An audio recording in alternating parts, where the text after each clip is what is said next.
Bonjour Pierre Péan. On ne peut pas dire que votre nouveau livre ne fait pas de bruit. La République des manettes, publié chez Fayard, enquête sur la principauté française de non-droit. Vous dites en gros qu'il y a 300 personnes au sommet du pouvoir politique, économique, qui dirigent une espèce d'oligarchie, qui se croit tout permis en quelque sorte. C'est ça que vous dites? C'est ça, c'est ce que après enquête, c'est ça que j'essaie au terme d'une tentative de mise en cohérence de toutes les affaires. Tout le monde les voit au fil du temps, que ce soit l'affaire des frégates, l'affaire Clearstream, l'Angola Gate, Elf, etc. À partir de là, d'abord, plus une enquête, c'est ce à quoi j'arrive. C'est-à-dire une principauté de non-droit, c'est ça que vous dites? Oui, ce que je veux signifier par là, c'est que dans cette période, d'abord, malgré les tentatives de réglementer le financement électoral, les hommes politiques croient toujours d'abord qu'il faut beaucoup d'argent et que celui qui a le plus d'argent a des chances de gagner les élections. Ça, c'est la première chose. Dans ce système-là, les écuries politiques font en sorte non seulement de constituer un trésor de guerre, mais faire en sorte que l'adversaire n'ait plus ce trésor de guerre. Ce qui explique largement aussi l'émergence des affaires. Et je montre aussi que dans ce cadre-là, si effectivement il y a l'argent qui va vers le politique, il y a aussi manifestement un certain nombre de gens qui bénéficient à titre personnel de l'argent. Oui. Alors vous citez des noms, on va évidemment en parler dans quelques instants, mais vous avez reçu, dites-vous, des menaces dont vous disiez faites attention à vous en écrivant ce livre? Alors c'est pas la première fois, j'avais déjà il y a quelques années écrit Affaires africaines où j'avais eu quelques petits problèmes, mais là ça ne m'est jamais arrivé. Avant même que je signe le contrat, j'ai signé le contrat finalement en janvier cette année, mais dès juillet, mais surtout à partir de septembre l'année dernière, j'ai eu des tas de gens qui m'ont conseillé de faire attention, mais surtout un avertissement que j'ai considéré comme une menace qui m'a été acheminé par quelqu'un à qui je pouvais avoir confiance.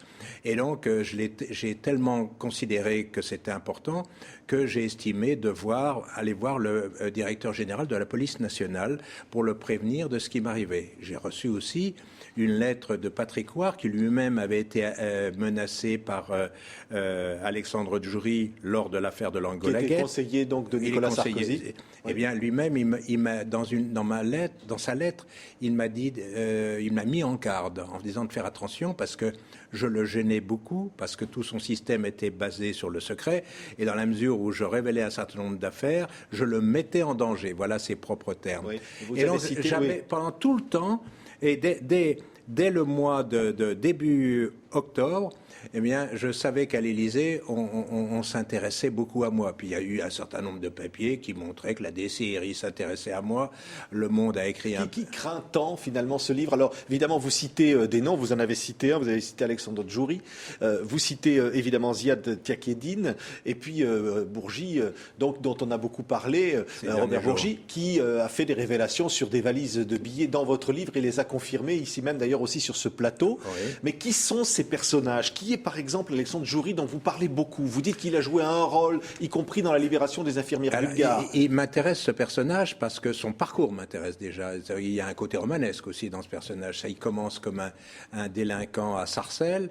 Il arrive à la fin des affaires Zemmour. Enfin, on se rappelle, à la fin des années 70, les grands truands, c'était la famille Zemmour, et donc il approche cette famille. Et puis, dans les années 80, il est dans une bataille extraordinaire entre Anthony Delon et Alain Delon à propos de l'utilisation par le fils Delon du sigle Delon pour les fabrications des vêtements en cuir. Et ça se termine pour Djouri en tout cas par une balle de 11,43 dans le dos, ce qui n'est pas rien. Et vous racontez qu'il a son entrée à l'Élysée aujourd'hui. Vous dites qu'il rentre dans le bureau du président allons très vite, mais à partir de 95, ce qui est une certitude, c'est qu'il rentre à l'Élysée un peu comme chez lui, d'abord avec Dominique de Villepin, mais après, disons quand Nicolas Sarkozy arrive au pouvoir, eh bien, il est chez lui, et donc je raconte des scènes où il est chez lui à l'Élysée, où notamment, donc, il est très très proche de Claude Guéant, il est très très proche aussi du patron des services secrets, Bernard Squarcini,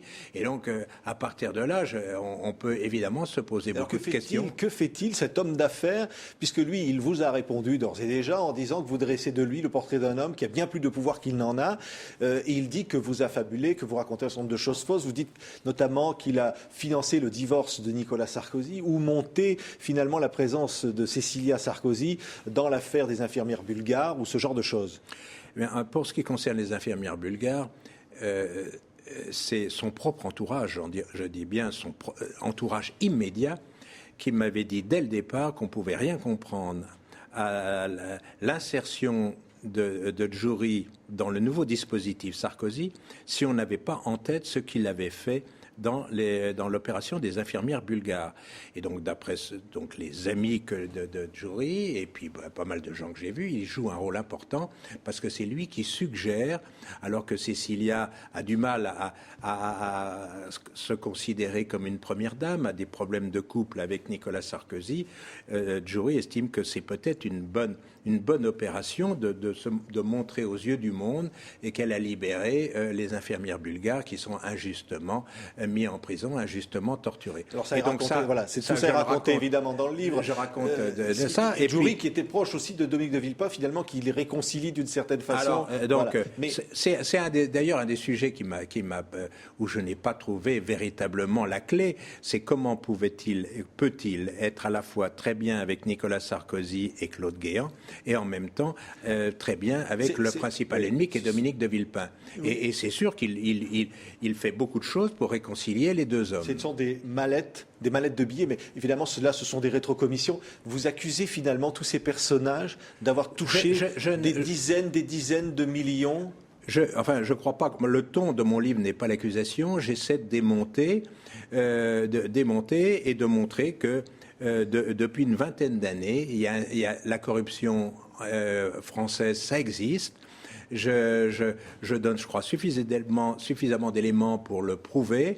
Alors, je ne cherche pas à citer trop de noms, parce que je dois faire attention. Vous ne pouvez pas tout dire. Il y a des choses que vous n'avez pas pu dire. Oui. Ça me semble évident. Il y a des choses plus graves encore que ce qui est dans le livre. En tout cas, il y en a plus. Et c'est tout simplement pour des raisons juridiques. Oui. C'est-à-dire que je ne peux pas amener la preuve de tout. Mais ça ne vous gêne pas si Marine Le Pen brandit votre livre en disant « Voilà, c'est ça la preuve de la corruption aujourd'hui ». Vous ne vous sentez pas récupéré d'une certaine façon? Je veux dire, un livre échappe toujours à l'auteur. Et donc, j'ai l'habitude que mes livres sont utilisés par d'autres à leur propre fin, ce qui ne change rien à ma propre écriture. Donc, je suppose que Marine Le Pen, aujourd'hui, je pense qu'il y a d'autres hommes politiques. Même s'il n'a pas cité mon nom ce matin, M. Bayrou parlait de Djouri, parlait de tout ça, donc ça ne peut être. Il a dit on lui avait proposé des mallettes de billets qu'il avait violemment refusées. Et donc il ne citait pas mon livre, mais en fait, manifestement, il l'avait lu ou il savait ce qu'il y avait dedans. Et le président Wade qui porte plainte contre Robert Bourgi, qui l'accuse d'avoir finalement reçu de l'argent. Dans ces systèmes-là, et notamment dans les mallettes, c'est que ça laisse pas de traces. Et d'ailleurs, c'était un des grands problèmes de mon livre, c'est que les gens qui sont chargés soit de mallette, eh bien, ils peuvent parler, mais obligatoirement, celui qui reçoit la mallette va dire que c'est pas vrai. Hein. Mais c'est vrai aussi des systèmes de rétrocommission. On sait qu'elles existent. On sait qu'il y a des centaines de bénéficiaires, mais on ne les connaît pas. Et donc, c'est des systèmes très, très compliqués à mettre sur la table. Vous allez continuer d'enquêter, on l'imagine. Pierre Péan, La République des mallettes, donc publié chez Fayard, l'enquête sur la principauté française de non-droit. Évidemment, on continue de parler de ce livre événement. Merci d'avoir été notre invité.